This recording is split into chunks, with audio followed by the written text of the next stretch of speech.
আসসালামু আলাইকুম। আজকে যে অঙ্কটা নিয়ে আপনাদের সামনে হাজির হয়েছি এটা খুবই গুরুত্বপূর্ণ একটি অঙ্ক। প্রশ্ন ব্যাংক খুলে দেখবেন যে এই অঙ্কটা বিভিন্ন ইউনিভার্সিটিতে অনেকবার করে আসছে। এটা পরীক্ষার মধ্যে অনেক আসে। বোর্ড পরীক্ষার জন্য গুরুত্বপূর্ণ, ইউনিভার্সিটি অ্যাডমিশন টেস্টের জন্য, এমসিকিউর জন্য খুবই গুরুত্বপূর্ণ। তো এই অঙ্কটা আজকে আমরা সলভ করব। দুইটি প্রসেস যদি এইচএসসিতে আসে, রিটেন প্রসেসটাও দেখাবো, আবার এমসিকিউর শর্ট প্রসেসটাও দেখাবো। তো এটা হচ্ছে রিটেন প্রসেস।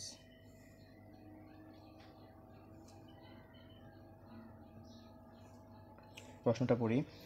পি ও 2p মানের দুটি বল একটি নির্দিষ্ট বিন্দুতে ক্রিয়া করছে।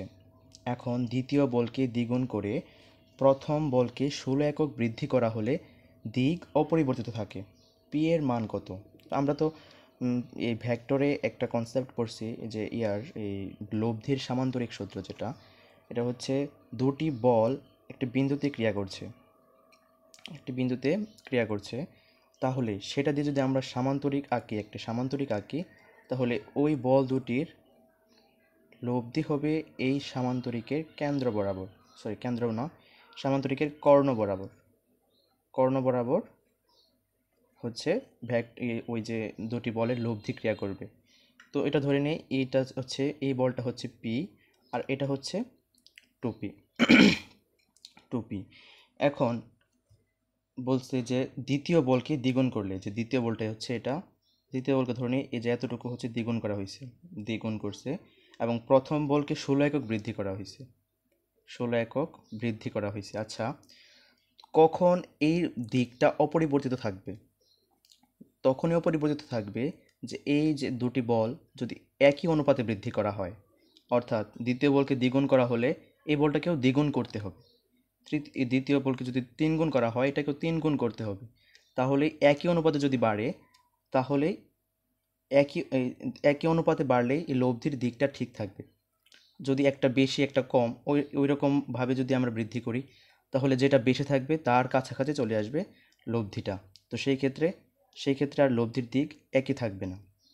তো একই অনুপাতে আমাদেরকে বৃদ্ধি করতে হবে। তো এটা হচ্ছে 16 একক পরিমাণ বৃদ্ধি করা। তাহলে এতটুকু হচ্ছে পি, তাহলে পুরোটা হবে পি প্লাস 16, আর এটা হচ্ছে 2p, দ্বিগুণ করলে হবে হচ্ছে 4p। তো দিকটা অপরিবর্তিত রাখলে যে যে সামান্তরিকটা হবে সেটা আঁকছি। হুম, এই হচ্ছে পুরো সামান্তরিকটা, এখানে দুটি সামান্তরিক। তো এখানে আরেকটা উপপাদ্য আমরা ছোটবেলায় পড়ছিলাম, যে সন্নিহিত বাহুর অনুরূপ বাহুর অনুপাতগুলো সমান হয়। অর্থাৎ এখানে হচ্ছে যে ওই পুরোটা হচ্ছে একটা বাহু, সেই বাহুর একটি অংশ হচ্ছে 2p, আবার এই পুরোটা হচ্ছে একটা বাহু, সেই বাহুর একটা অংশ হচ্ছে p। অর্থাৎ পি প্লাস 16 আর পি, দুটোর অনুপাত 4p আর 2pর অনুপাত দুইটা পরস্পর সবসময় সমান হবে। তো এই শর্ত দিয়ে আমরা পি এর মানটা এখান থেকে বের করে আনতে পারবো। তাহলে বড়টা বাই ছোটটা যদি আমরা লিখি, 4p বাই হচ্ছে 2p, P plus 16 divided by P, বড়টা বাই ছোটটা, সেখান থেকে যদি আমরা বার করতে চাই, যদি চিত্রটা ঠিকঠাক আঁকতে পারো তাহলে মার্কস। এখানে কিন্তু অঙ্কটা যে ম্যাথমেটিক্স যে টার্ম ওইটা একদম ছোট, তাহলে 2, এখানে থাকবে 2, P plus 16 divided by P. তাহলে এখান থেকে আসে হচ্ছে 2p সমান সমান পি প্লাস 16, সেখান থেকে আমরা পাই পি সমান সমান 16। তো এটাই হচ্ছে উত্তর। এতটুকু লিখতে পারলেই 2 মার্কস পেয়ে যাবে। এটা সাধারণত ক এর মধ্যে আসে, যদি রিটেনে আসে তাহলে কয়ে আসবে। আর এমসিকিউর জন্য আসলে একদম এটা 10 সেকেন্ডে করে ফেলা যায়। একটা শর্ট প্রসেস আছে, এটা রিটেনের জন্য প্রযোজ্য না, ওইটা এখন দেখাবো। এমসিকিউ প্রসেস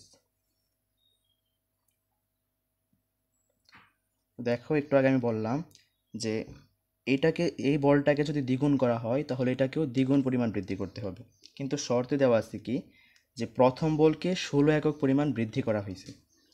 এখন আমি বলতে পারি হচ্ছে যে এটা দ্বিগুণ করা হয়েছে, কিন্তু তুমি বলবা যে এখানে তো দ্বিগুণ করার কথা বলে নাই, এখানে বলছে যে প্রথম বলকে 16 একক বৃদ্ধি করা হয়েছে, এখানে তো বলকে দ্বিগুণ করা হয় নাই। তো আমি এটাই বলবো যে 16 একক পরিমাণ বৃদ্ধি করেই এটাকে দ্বিগুণ করা হয়েছে। এখন কিভাবে সেটা বোঝার জন্য একটা উদাহরণ দিই। ধরো তোমার কাছে 15 টাকা আছে। তো এটা আমি জানি না যে তোমার কাছে 15 টাকা আছে। এখন আমি তোমার আরও 15 টাকা দিলাম। তুমি বললা যে ভাই আমার কাছে তো টাকা দ্বিগুণ হয়ে গেছে, আগের চেয়ে দ্বিগুণ হয়ে গেছে। তাহলে আমি কি বুঝবো যে তোমার কাছে আগেই 15 টাকা ছিল? আমি কিন্তু আগে জানতাম না তোমার কাছে কত টাকা ছিল। তোমাকে যখন 15 টাকা দিছি তুমি বললা যে ভাই আমার কাছে তো টাকা দ্বিগুণ হয়ে গেছে, তখন আমি বুঝলাম কি আগেই তোমার কাছে 15 টাকা ছিল। তো সেম এটাও বলা যায় যে এটাকে যদি দ্বিগুণ করা হয় এটাকেও দ্বিগুণ করতে হবে, না হলে কিন্তু দিক অপরিবর্তিত থাকবে না। তাহলে এটাকে 16 একক পরিমাণ বৃদ্ধি করেই দ্বিগুণ করা হয়েছে, এটাকে 16 একক পরিমাণ বৃদ্ধি করেই এটাকে দ্বিগুণ করা হয়েছে। তাহলে দ্বিগুণ করলে 2p সমান, যেহেতু এমসিকিউ প্রসেস ডিরেক্ট এই লাইন লেখা যাবে, 2p সমান p+16। দেখো সরাসরি কিন্তু এই লাইন চলে আসছে, একদম লাস্টের আগের লাইনটা চলে আসছে। সেখান থেকে পক্ষান্তর করলে p সমান 16 হয়।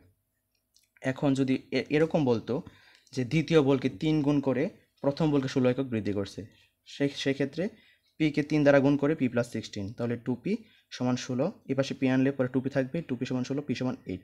আবার এরকম বলতে পারতো যে দ্বিতীয় বলকে 4 গুণ করে এই প্রথম বলকে 16 একক পরিমাণ বৃদ্ধি করলো, সেক্ষেত্রে 4p সমান p+16, কে এই পাশে আনলে 3p সমান 16, p সমান 16/3। সেক্ষেত্রে দশমিকে যা আসে তা। এরকমভাবে কিন্তু এমসিকিউ তুমি 10 সেকেন্ডেই করে ফেলতে পারো। তো এটা খুবই গুরুত্বপূর্ণ, এমসিকিউতে অনেকবার আসছে। তো এই এমসিকিউ ইউনিভার্সিটি এমসিকিউতে অনেক আসছে, এবার বোর্ড পরীক্ষায় অনেকবার আসছে। তো সেক্ষেত্রে রিটেনে যদি করতে চাও এই প্রসেসটা ফলো করবা, আর যদি এমসিকিউ সেক্ষেত্রে এই প্রসেসটা ফলো করতে পারো। আশা করি সবাই বুঝতে পেরেছো।